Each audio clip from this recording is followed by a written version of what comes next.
Let me tell you about a remarkable aquarium plant that I think is the most adaptable and hardy stem plant that you can grow in a planted tank, water wisteria.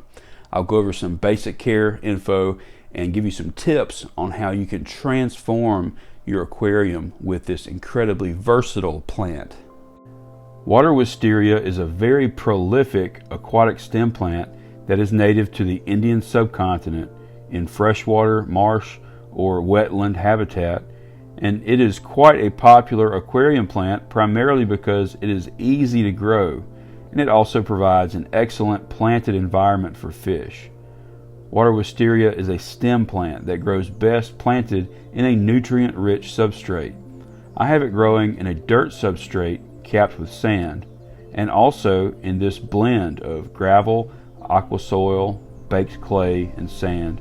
And here it is, even growing in straight gravel, so it is adaptable to different substrates.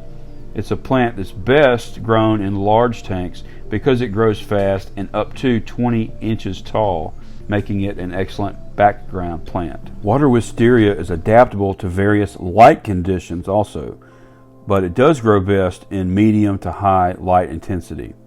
In this 75-gallon tank, it is growing very well under a full spectrum aquarium light for 6 hours daily, and this tank does have some floating plants blocking some of the light. I also grow this plant in some of my greenhouse tanks, which gets filtered sunlight. I've got a shade cloth over it, and it doesn't get direct sun all day long, just a few hours a day. Now, I've noticed that throughout the year, as the seasons change and the lighting changes, then the plants also have different appearance.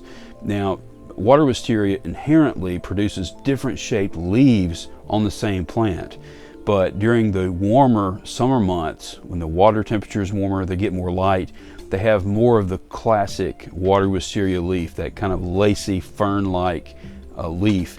And then in the cooler months, with less light and cooler water temperatures, the leaves will appear more rounded and not quite as thread-like as the summer months.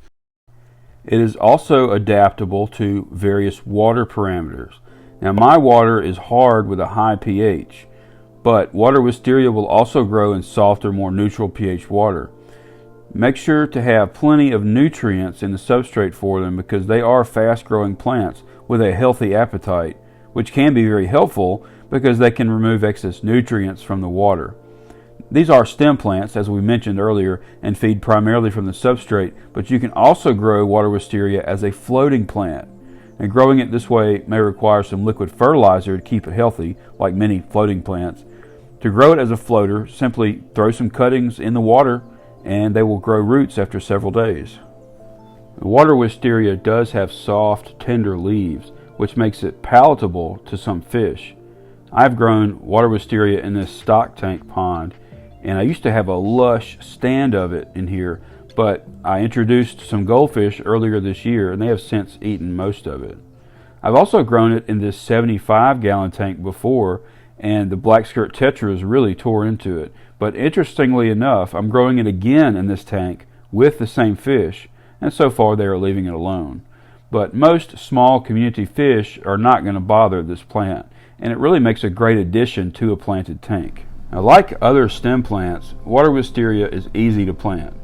Using a pair of tweezers or even just using your hand, bury about half the length of the stem into the substrate, and it will begin growing roots in no time. If you have several stems, plant them all a few inches or so apart to get a group going. If you are starting with immersed grown water wisteria or plants that have been raised out of the water, you may want to float the plants for several days before planting them. This will give them time to acclimate to the water, and they'll be less likely to melt back like many new aquarium plants will when they are first planted. Being a fast and constant grower, water wisteria is going to need trimming at times. Now, a good rule of thumb to remember is to trim it a little further back from where you want it to regrow to. This takes the size of the new growth into account and can help you avoid having to trim again sooner than expected. If you have only planted a few stems initially, then trimming gives you an opportunity to propagate more plants by planting the cuttings and create a larger group of water wisteria. This is good news because it means you can start with only a few stems, but over time have enough to fill a large tank just by propagating the cuttings continuously. I bought my first water wisteria from Petco in one of those little plastic tubes, and there may have been 4 or 5 stems in there. But now I have way more than I need just a few years later, and have even thrown some away, have given it away, all from continually propagating the cuttings. Now, since we are talking about how water wisteria grows and propagates so easily, remember that great care should be taken to keep this from getting into your local waterways, especially if you live in a subtropical or tropical region. Florida is an example of a place where water wisteria has been introduced and reportedly become naturalized in certain parts of the state. And when you introduce a non-native species into an area, there's potential for it to negatively impact the ecosystem. It can choke out waterways. It can crowd out native plant life, especially when it grows so prolifically and is highly adaptable. So remember this if you are disposing of any aquarium plant, not just water wisteria. This is absolutely one of my top 5 aquarium plants because it is so easy to grow and adaptable. But we haven't even talked about its potential specifically for fish keeping. That will be another video for another time. Please leave a comment, let me know what you think of this remarkable aquarium plant, and I'll see you in the next video.